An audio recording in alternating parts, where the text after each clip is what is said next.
Aku hampir ngomong GOBLOK Gus, tapi gak situ.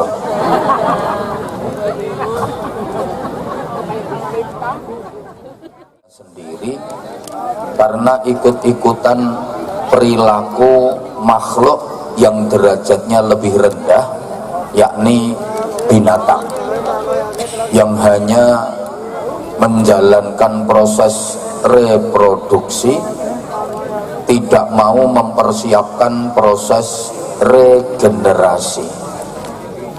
Akhir-akhir ini para jamaah, kita itu seakan-akan terdidik hanya untuk kepentingan kapitalisme dan materialisme saja. Segala sesuatu itu ukurannya materi.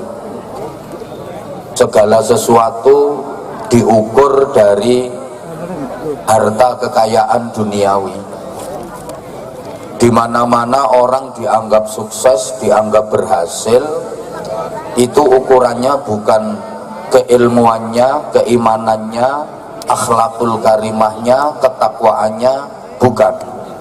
Tapi orang dianggap berhasil, dianggap sukses, itu ukurannya dari finansialnya, dari kekayaan dunianya.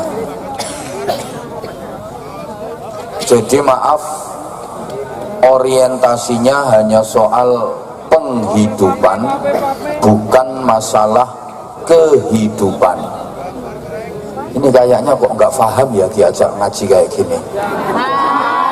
Ini saya masih menerka-nerka ya, tingkat kemampuan dan pola berpikir jamaah Purbalingga itu kayak apa. Jadi mohon maaf kalau saya masih mengukur dulu. Takutnya yang saya hadapi ini ganteng-ganteng, cantik-cantik, cuma agak on gitu. Aku hampir ngomong GOBLOK Gus, tapi gak situ.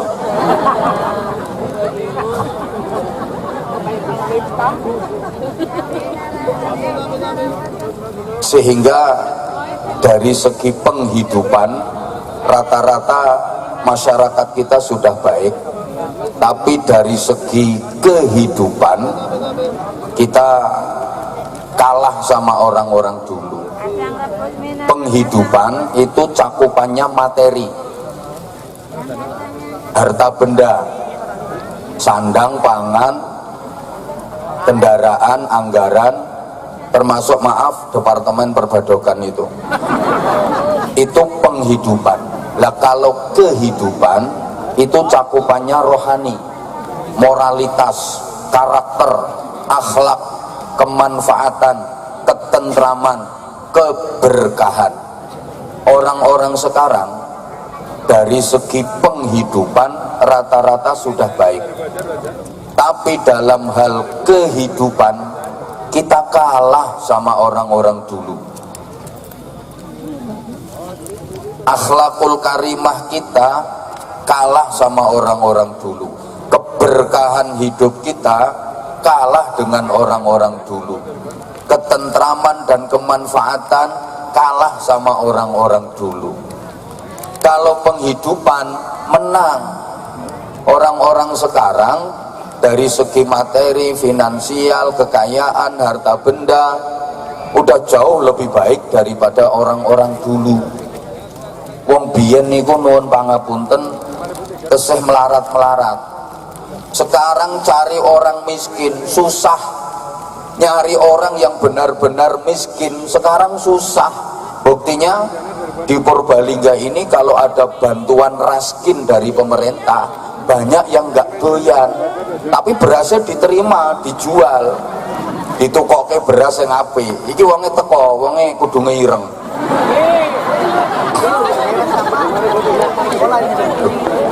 Orang dulu itu masih miskin-miskin bener.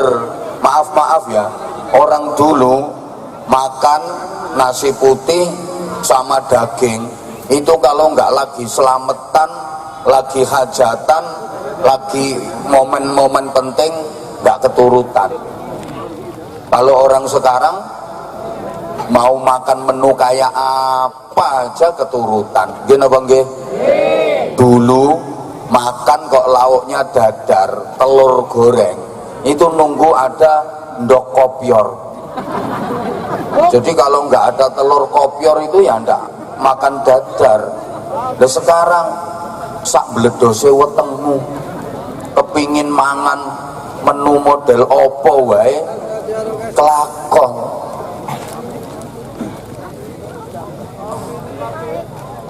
Makanya jangan heran di pengajian aja makanan seliweran. Dulu kalau ada orang sakit itu rata-rata penyakitnya karena kurang makan. Makanya kalau ke dokter habis didiagnosa, diperiksa, diobati sama dokter dinasihati makan yang banyak, mangano sing akeh.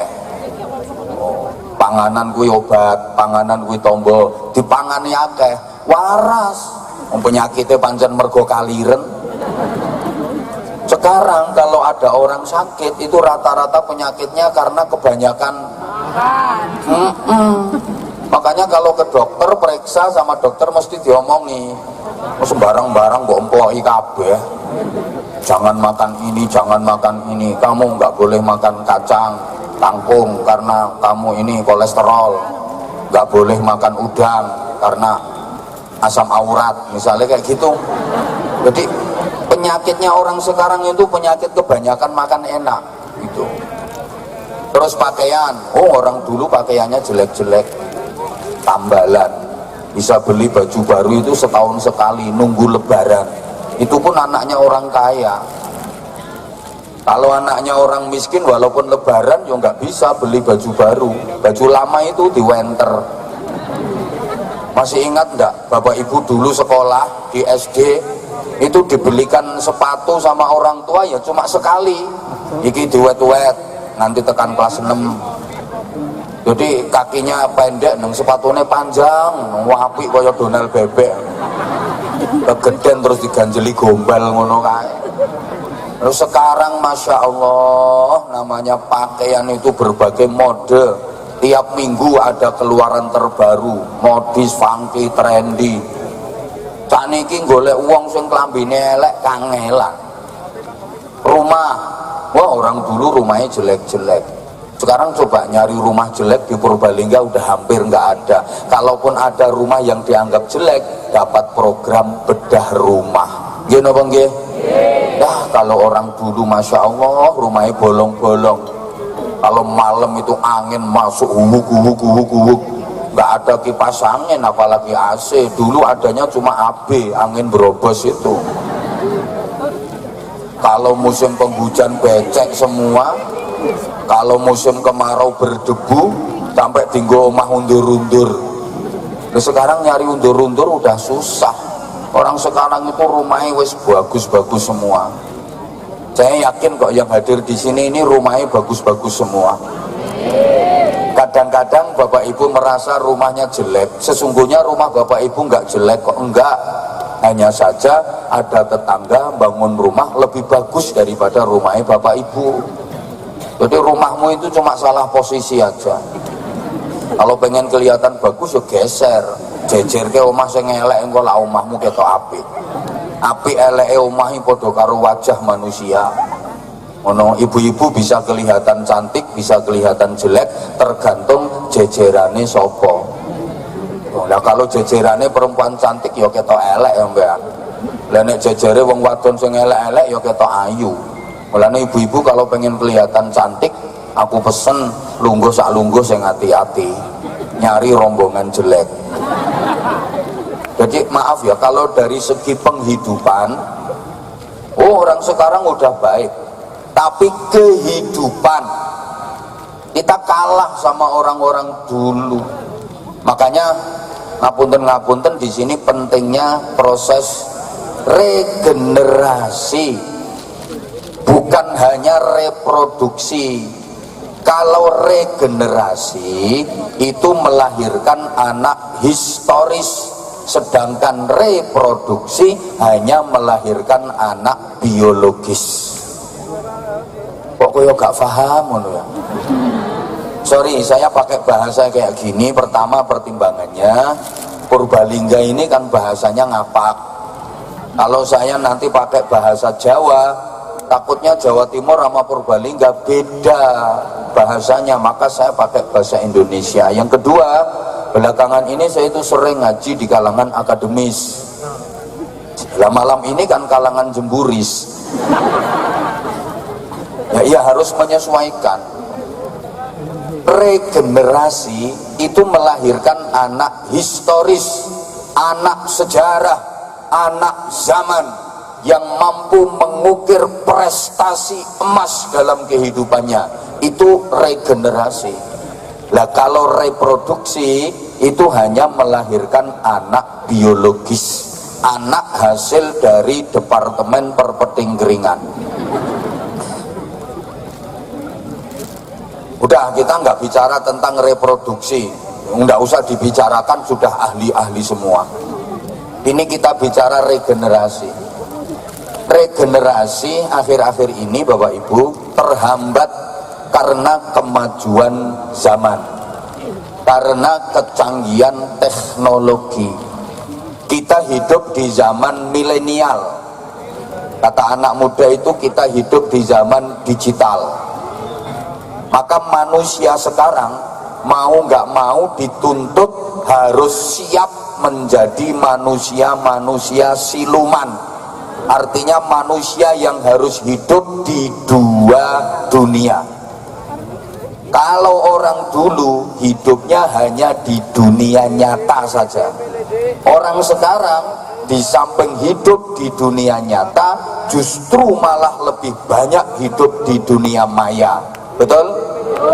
Berarti kita ini sekarang hidupnya di dua dunia, dunia nyata dan dunia maya. Kira-kira orang sekarang lebih banyak hidup di dunia nyata apa di dunia maya? Lebih banyak hidup di dunia maya, lewat alat yang setiap tangan sudah pegang. Bahkan kadang satu orang punya tiga. Saya sering istilahkan sebagai setan gepeng itu. HP, halo, Indonesia ini peringkat 1 di seluruh dunia. Penduduknya paling gila dengan HP. Sak donya peringkat 1 Indonesia. Jadi peredaran HP terbesar di seluruh dunia, ranking 1 Indonesia. Tepuk tangan untuk Indonesia. Belum ke? Makanya maaf banget. Saya akhir-akhir ini kalau ceramah itu kadang-kadang berat rasa di hati. Beratnya kenapa? Ya maunya ceramah ngaji itu 100% di dunia nyata. Tapi kebanyakan majelis-majelis yang saya datangi, jamaahnya itu 80% berada di dunia maya. Orang saya ceramah, jamaahnya mainin HP coba. Kita ngaji, jamaahnya bikin story. Kita ceramah serius, jamaahnya update status. Nih kudung coklat itu. Habis moto saya ceklek langsung dibikin status ngaji bareng Abah Anza.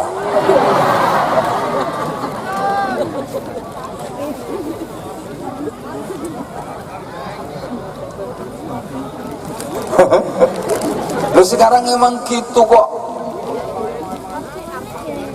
Boh. Jujur ya, jujur. Saya itu sekarang kalau ada yang ngundang ceramah dari manapun, si malakama antara ya dilema kalau nggak ngerti antara diterima apa ditolak. Mau saya terima kok nggak sesuai dengan keinginan hati, mau saya tolak kok yo sopo ngomong eman-eman. Sing ngomong eman-eman ini mesti pikirannya duit ngono. Wes terus terang ae. Suudzon itu namanya. Jangan negatif thinking. Dikira kiai itu mata duiten. Dikira kiai itu materialis. Apa dipikir kiai-kiai ku nek karo duit terus moh ngono apa piye kok yo. Gini loh. Bener, saya dilema antara saya terima apa saya tolak kalau diundang ceramah akhir-akhir ini. Mau saya terima kok nggak cocok sama keinginan hati. Lah keinginannya ya tadi, ngaji itu yang serius, yang ngaji beneran. Tapi mau ditolak kok ya wis sak bletate lambemu wis. Kok ya kasihan gitu loh. Maksudnya kasihan, orang ngundang ngajak ngaji, saya waktunya ada, masa kita nggak mau? Itu loh. Kok duit itu yo penting. Cuman kan yang jauh lebih penting daripada duit itu dulur gitu loh. Loh iya, mau saya terima itu kadang-kadang berat. Beratnya satu, pertimbangannya tadi, maaf. Lah kita maunya ngaji itu ya ngaji. Itu di dunia nyata lah. Itu kedua, sekarang penceramah itu sedang dalam pengawasan super ketat dari netizen yang maha benar dengan segala firman-Nya.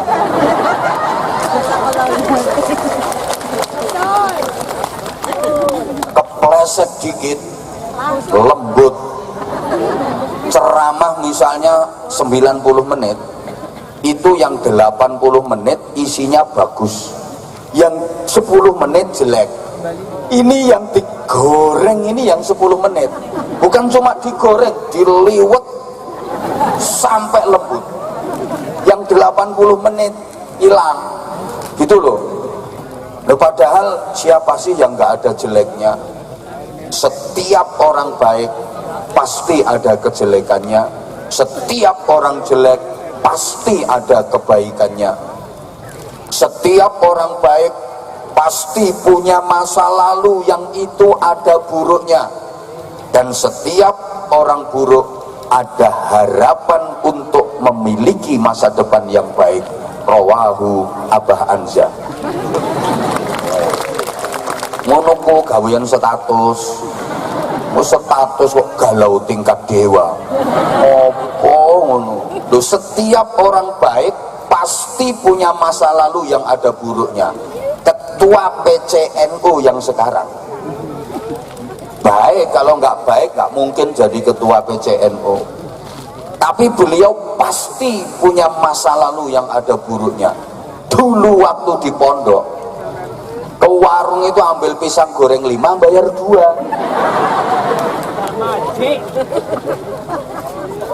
Malah urung lunas tekan saiki. Dulu ya suka nyuri mangga itu orang. Persis sebagaimana setiap orang buruk pasti ada harapan untuk memiliki masa depan yang baik. Padha karo saya sering sampaikan, setiap kebaikan itu pasti ada sisi buruknya, dan setiap keburukan pasti ada sisi baiknya. Ini kalau nggak dikasih contoh mesti orang paham. Soalnya yang saya hadapi ganteng-ganteng, cantik-cantik, cuma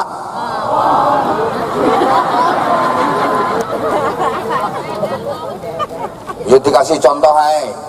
Pada setiap kebaikan pasti ada sisi buruknya. Misalnya ya, warga Purbalingga ini kan terkenal orangnya dermawan, wongi lomo-lomo terkenal, saben ketemu kiai mesti nyangoni.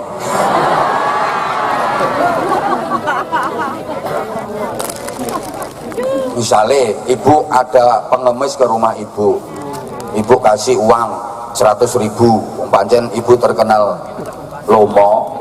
Minggu depan datang lagi pengemisnya, ibu kasih lagi 100.000, terkenal lomo kan uang Purbalingga. Minggu berikutnya datang lagi itu pengemis kasih lagi 100.000. Lah ibu kan lomo, pikirannya malah gini, ini pengemis kesini bukan maunya sendiri, ada yang menggerakkan. Siapa? Allah yang menggerakkan. Malah ini merupakan ladang pahala bagi saya. Ngono jari wong Purbalingga. Akhirnya tunggu langganan, tiap minggu datang dan terus dikasih 100.000. Baik apa baik? Orang Banter baik apa baik? Baik, tapi itu ada sisi buruknya. Ibu aja yang nggak tahu apa sisi buruknya.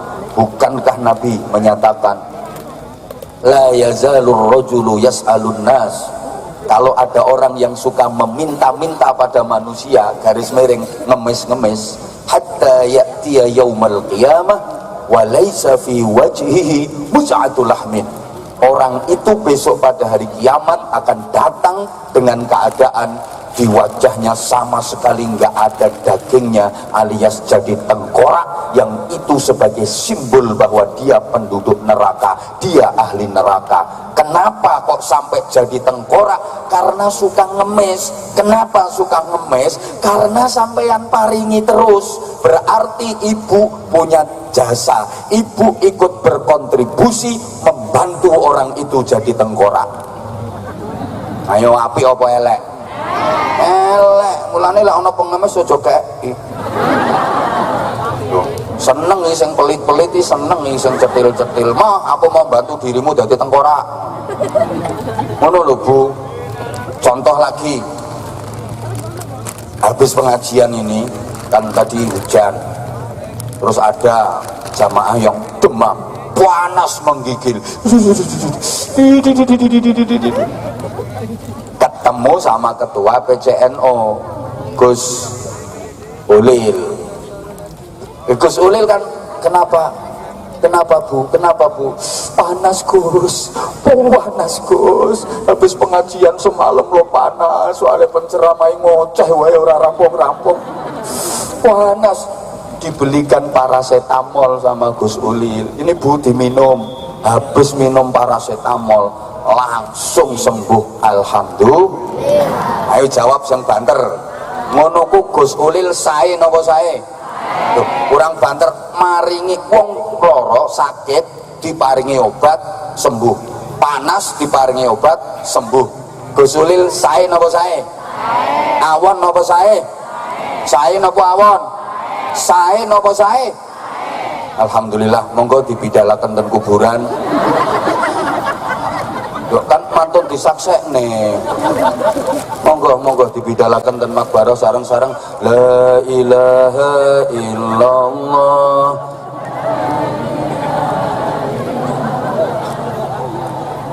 Sae Gus Ulil. Tapi jangan lupa dalam kesaenane Gus Ulil tadi ada sisi buruknya. Apa itu? Ingat, Rasulullah bersabda, humma yaumin kafaratu sanatin. Panas, sakit panas sehari itu menghapus dosa setahun. Gara-gara paracetamol wong iki.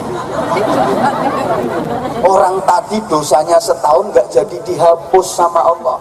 Ya kalau sakit panasnya cuma sehari, lah kalau sakit panasnya seminggu, berarti dosa 7 tahun gak jadi dihapus gara-gara paracetamol wong iki. Ayo Gus Ulil ngoten niku berarti saya napa awon? Elek. Dalam kebaikan itu ada sisi buruknya. Demikian pula dalam setiap keburukan pasti ada sisi baiknya. Nah punten ya, Jawa Timur ngomong cangkem ini biasa. Maaf, biasa. Ini kan tabu. Purbalingga terkenal halus. Di Purbalingga kan bahasanya cocot. Jadi ini ya. Oke. Suami sampean itu Masya Allah, kotor mulutnya. Pagi belum ibu bikinin kopi, marah-marah ibu dikata-katain. Wis pokoknya binatang kaki 4 itu keluar semua. Kepala ibu dibentur-benturkan tembok. Dijawab, Bu, suami kayak gitu, api apa elek? Leh ngomong elek kok kaya dendam ngono-ngono. Elek suami apaan nih? Padahal itu ada baiknya. Ayyumam ra'atin sabarat ala su'i khuluqi zawjiha a'taha Allahu ta'ala minal ajri misla thawabi Asiyah. Istri yang sabar menghadapi buruknya akhlak suami, punya suami akhlaknya buruk banget, istrinya bisa bersabar melayani dengan baik, maka itu istri mendapatkan pahala seperti pahala yang didapat Asiyah binti Muzahim. Apa itu? belum mati sudah diperlihatkan surganya.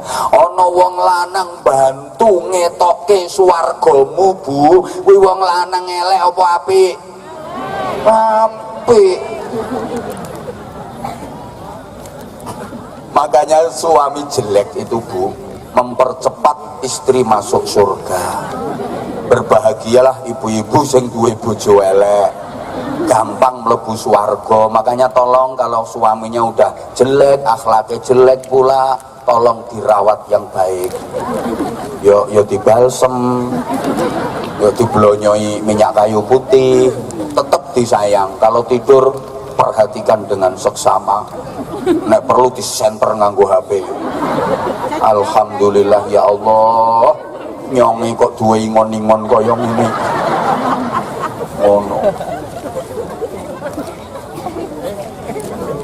Maaf, ini diantara dampak, yang saya sebut setan gepeng tadi. Bukankah gara-gara HP itu orang sekarang jam tidurnya jadi pada mundur, betul? Sehingga banyak yang sholat subuhnya kesiangan, betul? Nah kalau orang dulu belum ada HP, bahkan TV listrik belum ada, sore udah pada tidur, jadi subuhnya tepat waktu. Sebelum subuh masih bisa sholat-sholat sunnah, subuh nggak kesiangan. Kan orang dulu tidurnya sore jam 9, 10 maksimal udah pada tidur. Makanya wong biyen ku anake akeh-akeh. Akeh ya. Lah kan turune sore, dadi suwengi iki sik iso ping pira ngono.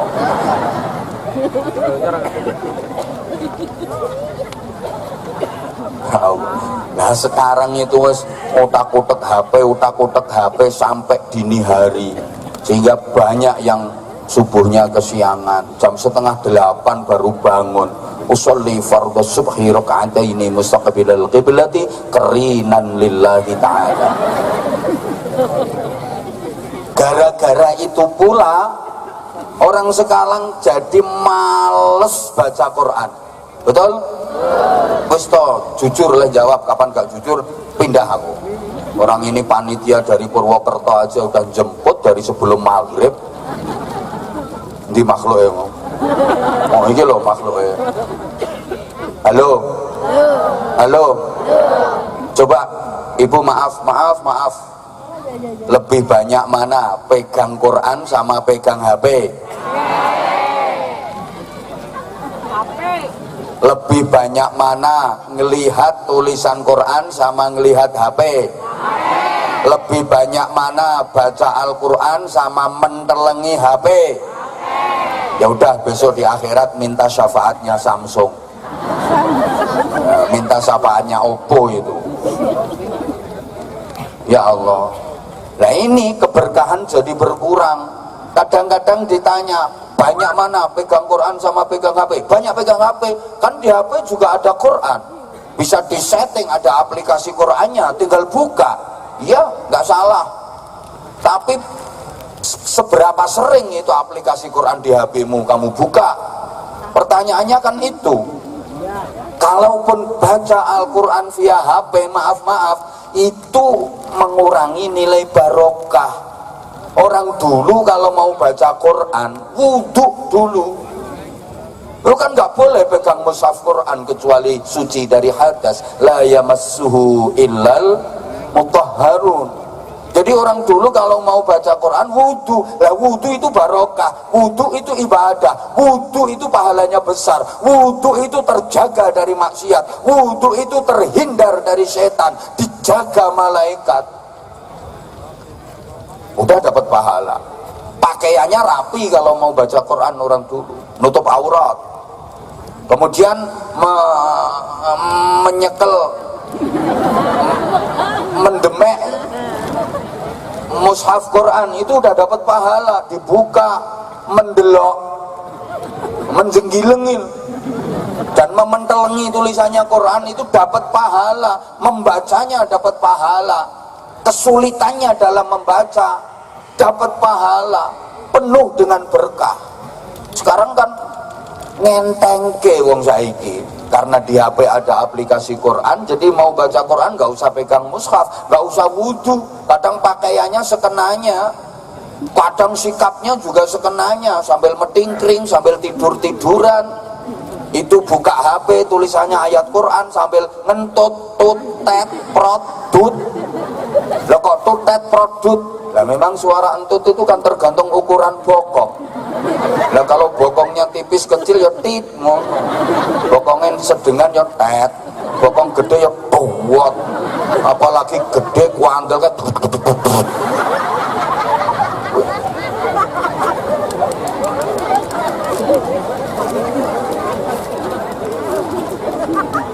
Yo aku ki apa-apa tak teliti yo.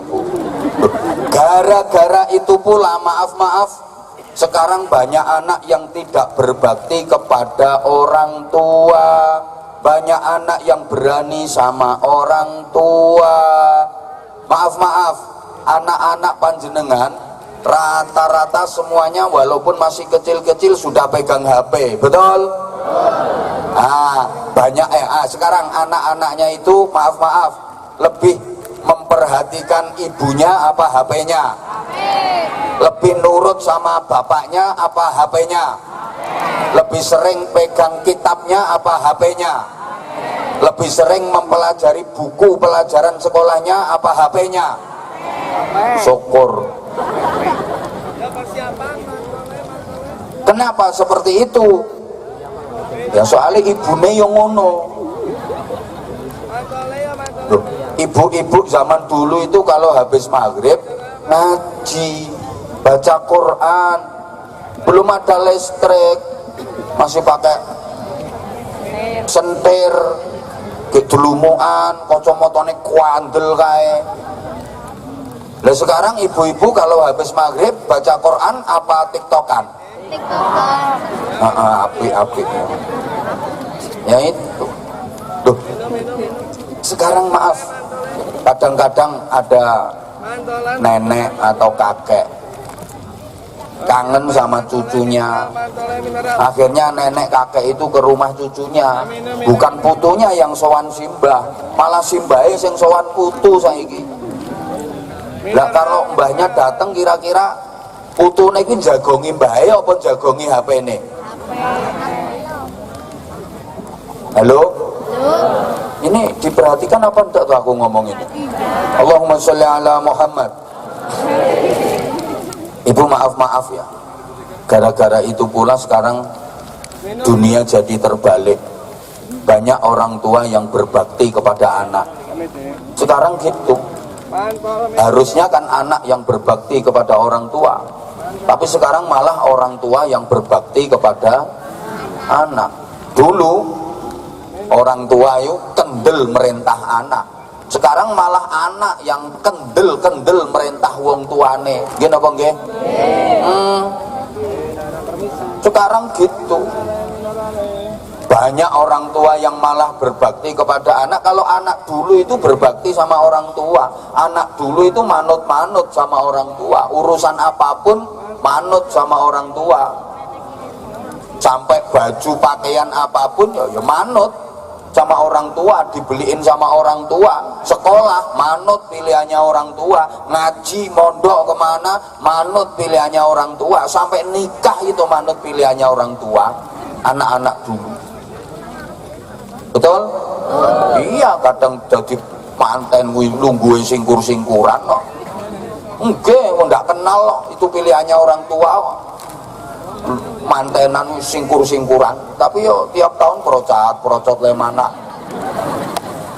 Sekarang coba ibu misalnya punya anak perawan, terus ibu pilihkan jodohnya, no, tak entuk no kae no yo, kae lo imam kae lo no, kae bocah surgep ning masjid no, ibu seneng, mah bu, nyonge ora seneng no. Manut. Orang ana wong tua pengen nyusahne anak, ibu ya oleh bapakmu ya manut mbahmu. Nyatane uripe ya kepenak, mah nyange ora seneng kok. Manut, mah. Lah nek ibu maksa ya imam kon ngrabi rika.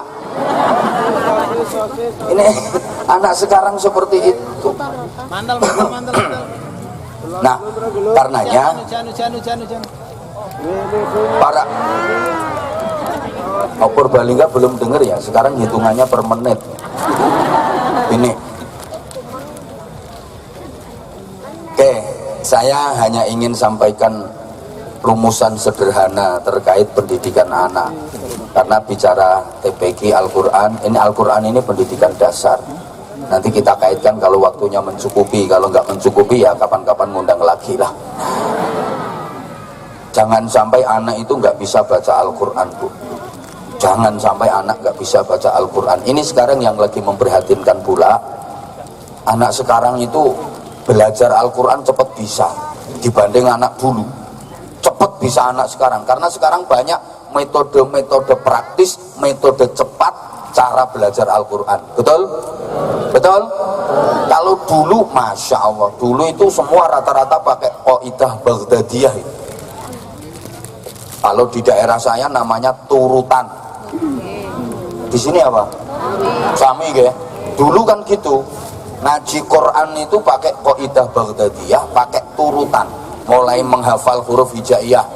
Alif, ba, ta, ca, jim, ha, kho, dandang, rusa, dal, gal, ro, za, sin, shin, sobat, qadha, ain, ghain, fa, qaf, kaf, lam, mim, nun, wawu, ha, lam, alif, hamzah, ya.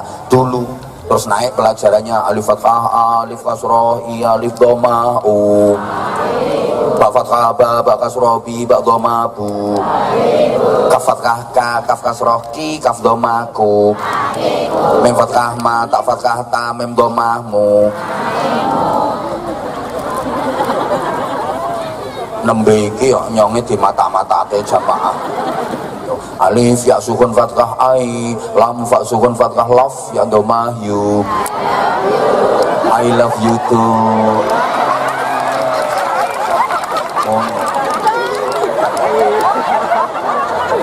Dulu begitu kok ngajinya. Alif ya sukun fathah ai, mim sin sukun kasroh mis ya dhamma you. Aku juga kangen kok sama kamu. Dulu kan begitu ngajinya. Kalau turutan sudah khatam, baru mulai mancek ngaji Al-Quran. Itu ngaji Qurannya ngedep kiai, ngedep bunyai, musyafahah, per huruf disetorkan, tidak disebut khatam, tidak dinyatakan khatam sebelum 114 surah 30 juz utuh semuanya dibaca setoran di hadapan gurunya. Utuh 114 surat 30 juz setoran semua di hadapan gurunya, nggak ada satu huruf pun yang terlewatkan, baru dinyatakan khatam, baru diselamati. Betul? Dulu begitu, sekarang enggak. Belajar 6 jilid sudah wisuda. Pakai toga, dapat piagam. Ngono ibune leh bangga anakku wis wisuda Al-Qur'an. Wisuda pret. 6 jilid tok itu dianggap udah khatam, dianggap udah lulus. Makanya anak sekarang cepat bisa belajar dan baca Qur'annya, tapi cepat melupakan pula. Setelah bisa membaca, apakah terbiasa membacanya? Kalau dulu karena untuk bisa membaca Qur'an itu susahnya luar biasa, berat. Jadi perjuangan berat bisa lancar baca Qur'an itu, sehingga begitu bisa dipertahankan dan rutin. Ramadan itu kalau tadarus Al-Quran habis taraweh sampai sahur dulu, betul? Sekarang mana ada anak-anak muda mau tadarusan Quran, langka kalaupun ada. Ngadeg opo ngene iki. Nah, begitu saya berdiri, ibu-ibu dan mbak-mbaknya langsung tepuk tangan. Ini membuktikan bahwa memang perempuan itu lebih suka laki-laki yang kuat berdiri.